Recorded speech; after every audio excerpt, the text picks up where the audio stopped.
Hello guys, Steven here back with another video, and today I'll be teaching you how to create a clean logo and banner. The banner is going to be done by me, and the logo is going to be done by my friend DevilCube. I've done a couple collaborations with him. He's a great graphic designer. You guys can check out his channel in the description. I've always done like gaming banners. I've never done 3D banners. That's coming up soon. And I've never done like 2D flat banners. And I really wanted to do this because I've seen this type of banner, this style a lot, or like in the YouTube community, obviously, especially during in the gaming community. I've seen a lot of people do this, and one notable person who has this style that I'm trying to create is Scarce. Scarce has this background, like gaming background, and it's like white, like it's multiple colors, but it's very clean, and I really like it. So I'm gonna pass it over to DevilCube, and he'll be teaching you guys how to create the logo that I'm gonna be adding onto the banner, and I'm gonna create a banner based off of what I just said and off the logo. It's gonna be clean. It's gonna have like 3 colors. So yeah, hopefully you guys enjoy this video. Let's just get into it. Hit the thumbs up button. Hey there guys, how's everybody doing? Thank you guys so much for watching this video. I'm really happy to be making this collaboration video with Steve. It's rather my first collaboration video with anybody. I'm really happy to be making this with him, and Steve is a great guy. He's helped me out a lot in the past to gain more subscribers, grow my YouTube channel, it's so cool to be, making a collaboration video with him. So a brief introduction before we get into the video. I am a part-time graphic designer. I would rather say it's my hobby, and I make logos, banners, thumbnails, intros, outros, any graphic design work. I can help you guys out with that. So I kind of do it as a passion. So if you guys want to get in touch with me, all my links will be in the description. I think Steve is going to put that out in the description. I'll use my YouTube channel as well.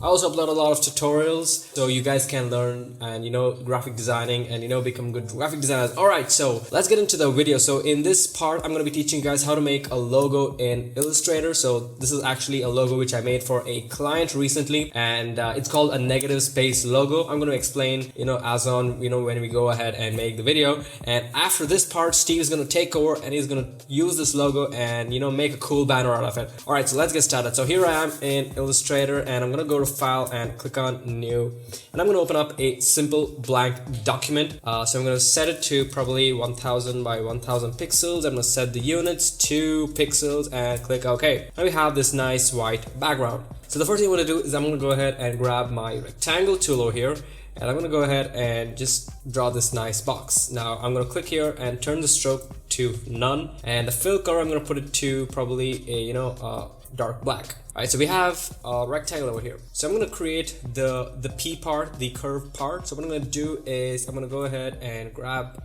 the direct selection tool, which is going to help me select these anchor points, and I'm going to get this tiny circles. I'm just going to hold and drag it down, and that's going to give me a nice beautiful color. Let me just zoom in so you guys can see what's actually going on. Alright, so we have this cool little curvy, perfectly curved circle, and what I'm going to do now is I'm going to select the circle and probably just move it up a little bit to the side so it's not too fat and thick. And once you have that, I'm going to go to Object, I'm going to click on Path and choose Offset Path. I'm going to click on Preview so you guys can see it's an outline that gets created around the entire logo, and I'm going to set the offset to 30. Alright, so now that offset's outside, but I want to change it and I'm going to set it to negative 30, and if I just click away, you can see now we have a negative space over here. It's going to turn everything inside, the stroke inside, the outline inside rather, and I click on OK.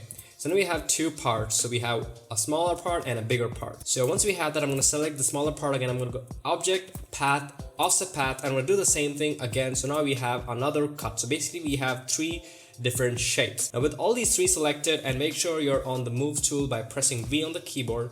Make sure you have everything selected. I'm going to click on this button which says the Shape Builder tool, or also Shift M is the shortcut, and I'm going to come over here and it's going to start highlighting these parts. And what I'm going to do is I'm going to press Shift M, which is the Shape Builder tool. I'm going to hold on Alt. So what that's going to do is that's going to bring this minus sign below the cursor, and I'm just going to click, and that's going to cut out, oops, let's do that again. and that's gonna cut out this part for me. So as you can see, we just have these two separate pieces. Now this is where the part of negativity comes in. What I'm gonna do is I'm gonna grab my rectangle tool and I'm gonna go ahead and just create this, you know, like a box. And actually let's center everything. So I'm gonna select everything and come into the align, and I'm just gonna go align this horizontal and align this vertical. Let's do this individually so that everything is in the actual center. So I'm gonna go ahead, it is in the center. Let's see, yep. And what about this one? All right, it's in the center. I'm gonna take this and I'm just gonna move it slowly to the side so that it intersects everything. So now you can see we got some letters over here. So we have basically a D and a C.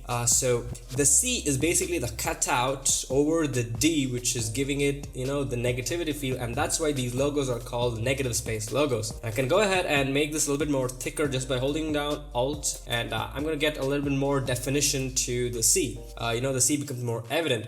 And once we have everything, I'm going to select everything. I'm going to come here to the Pathfinder. If you guys don't have it, you're going to go to Window and choose Pathfinder. And I'm going to click on, let's select everything. I'm going to click on this button which says Unite. And that's going to create everything into a single object. Now, just to finish this off, I'm going to go ahead and grab my rectangle tool and just grab a nice rectangle, you know, to make it look like the P. And there we go. Let's zoom back, and probably this is too big, so I'm going to select all these points and just smoothen up inside so we don't have it, you know, looking pretty bad. All right, that is looking great. So once we have this, we can select everything and we can choose Unite again, and there we go. So that's how we create a cool negative space logo in Illustrator. So I think now Steve is going to take over and he's going to use this and make a cool banner. All right, Steve, it's your turn.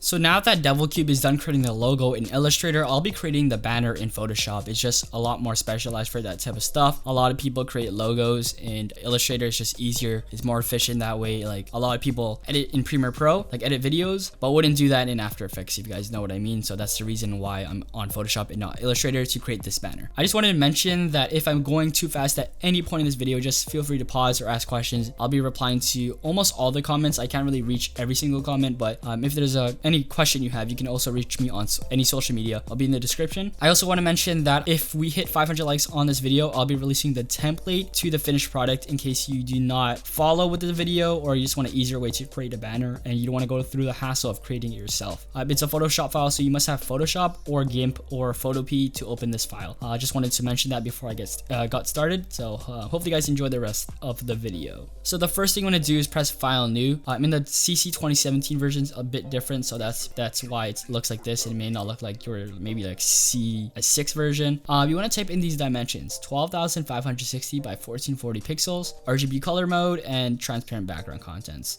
Transparent background contents is very important. I usually just leave it transparent as default, just in case, you know, anything. I'm gonna press create. If I went too fast there, you can just pause the video and enter those details. Now what you want to do is go on into the description and check out the channel art template. You must need this because it's basically the guidelines and shows you where you should be placing all your stuff. If your stuff, all your info, all your pictures, all your text is outside of the guidelines, they will not be visible on mobile and desktop. So ideally you just want to keep it inside this dark gray area. Even like outside of this area right here might be a bit risky. I've seen people who've like tried to add social media right here and it got cut off on mobile. It may be visible on desktop, but please take in mind that it might not fit on mobile. Like I've done that myself. So make sure that doesn't happen to you by just keeping it into the save area. It's just the best way to do that, right? The next thing you want to do is add these grids here. So these grids will basically show you the guidelines once you delete this back image, because you don't want to like keep adding it. Obviously, like the text is annoying. You don't want to add text on top of text, right? So you just want to delete this at the end. So you want to add these grid lines. They're blue. I don't know why they're not red. Red's like the best color.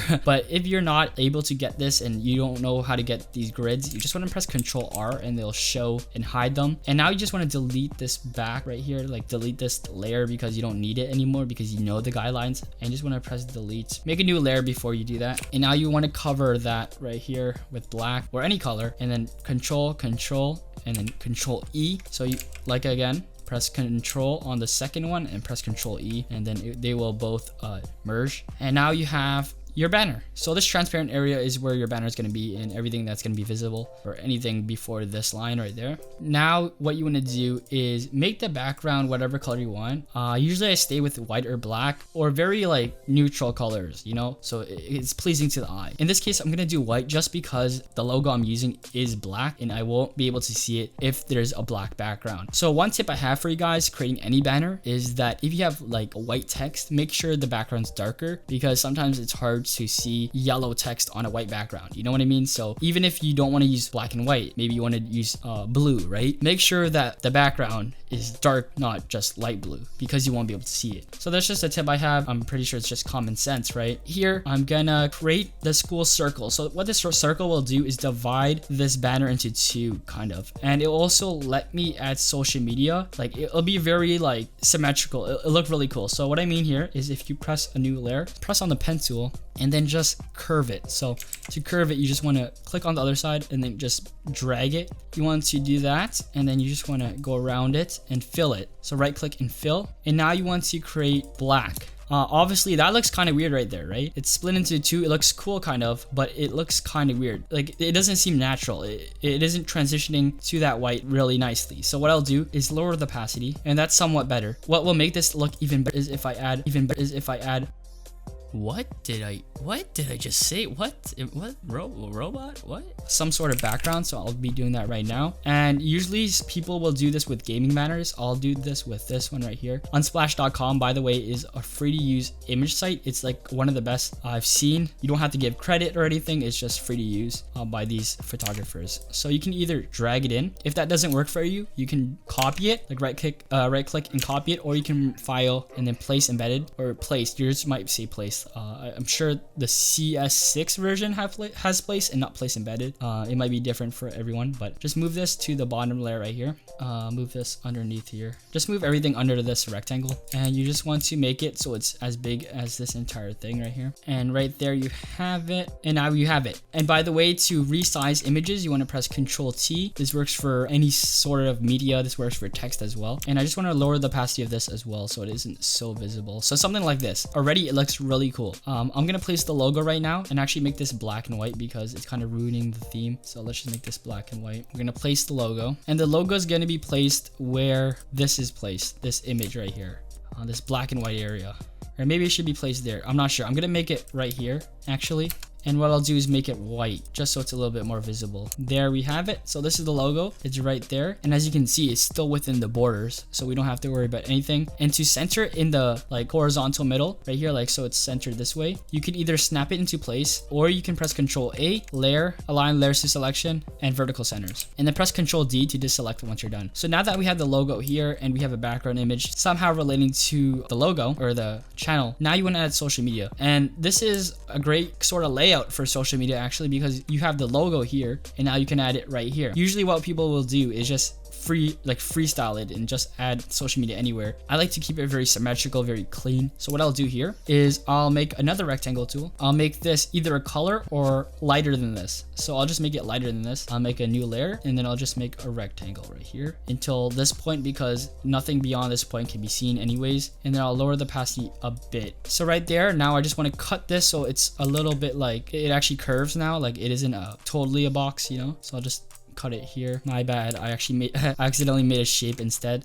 You want to actually rasterize it before you're doing that, and then you can do it, or else it'll act as a shape and you're actually like adding to the shape. So you want to rasterize that rectangle layer first, and then now use the pen tool and make the selection on it. So let's delete that, and now we have this, and now we can add the social media. You can make it fatter however you want. It doesn't really matter. Or you could add this as a color. Usually what people do, so if I colorize it, you'll see what I mean. Like you kind of see what I mean, like this is lighter, this is darker. It looks really cool. So something like that is something I'd use. Maybe not this background picture, maybe something else more interesting. You can see what it looked like with color. I'm just keeping it black and white just for the purpose of this video, as the logo is black and white. I don't want to ruin the theme at all. And so now you can add like your social media, like Twitter. So let's just make this bigger. Control T once again, as I said. Maybe make this text black so you can actually see it. Twitter, Control T. And make sure to hold shift while you're dragging to keep the aspect ratio, or else it will stretch. And now you want to just do that again. Maybe Steven Van _ and then there it is. and then you can add a logo. I don't want to make it too long, so I'll just duplicate everything. So I'll make this into a group. You can press Control G to group stuff right here once you highlight them, and then to duplicate you want to press Control J, and then it duplicates, and I'll just duplicate it a lot of times so you guys can see the gist of it, how it would look like if there's a lot of social media. So let's just take all these and move it right there. So that's how it would look like. And now I'd like to add some color correction. Because there's no color, I'd like to add color first so that you guys can have a look at it there. So now you kind of know how it looks like with color. And now to add color correction, it's pretty simple. You just use any of these adjustment CCs. So you can either change the hue and saturation, color balance, brightness, and stuff like that. I'll show you guys some of my favorite things to do. So the first thing I do is color balance. I just like to see what color looks better with what. Does this look better than that? I don't know. It's just a great way to mess with colors. Like I honestly like this better than the previous. Like I like this a lot better. Kind of like contrast between the two, right? And even this compared to that is better. My personal like preference, but yeah. And then this looks really great. So you can see the difference between this and why you might want to use this. But it's really preference. But this is something I do. I really recommend you guys to go through this. Maybe you like one color better or color scheme better after you do this. So that's why I usually do this. And you can change what tone you're changing. Usually I do mid-tones, but you can do highlights as well. Next, I'll go on to brightness and contrast. I'll just mess around with it. It's really like, I can't really tell you what settings to use. It's usually just my eye and my preference. If I find something like this, usually if I saw something like this, it's way too little contrast, so I'll increase it, right? I'll go really aggressive on this just because I want to show you guys some things that you can do with this. I don't usually use levels, only use it if you really know what you're doing. Curves, I'll teach you something right here. If you move this part up, it kind of creates this fade, I believe, in the mid-tones, in the shadows. And if you bring this down, it lowers the highlights. And if you press in the middle and you go up, it basically makes it brighter, and you move down, it makes it dark. So that's just a little tip. It's simplified. It's not the total like way you do it, but usually if I want to create a fade, I'll do this. I'll just move it up. I usually do this in photography, but you can do this with anything. So what people will do is move this down and this up a little bit, and then create 2 more points, and then make sort of an S shape. So like, it's not really an S shape, it's just like a little curve, right? You can see the difference between this and this, why people might like this better than that. I just recommend that. Create the shape as default. You can always mess around with it, but that's just a little tip. Exposure and contrast, you can kind of do the same thing with that fade effect. If you increase the offset, I usually don't mess with this. I like to use curves better. And then vibrance and saturation, if I want to create like a film look or a very like cinematic look, I'll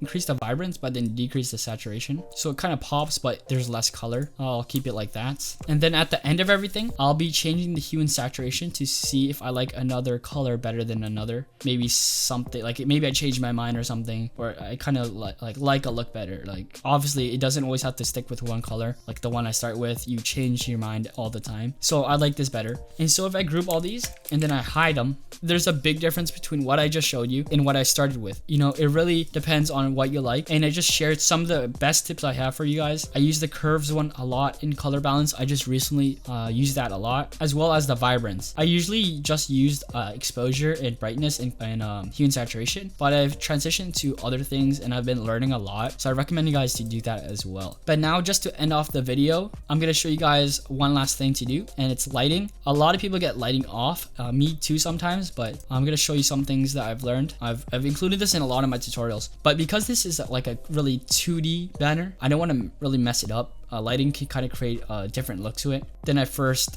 intended to. So usually people will just add this white look at the top here. I can't really do that because it's really aggressive because of color correction, so I won't be doing that. Instead, what I'll be doing, I learned this from visual arts, is I'll lower the size of the brush right here. So go on your brush, make sure the hardness is 0, and I'll click random spots here. I'll move this to the top so it isn't so aggressive. What I'll do is place these random white spots wherever you want emphasis, and then I'll press overlay, and then they'll kind of help me out.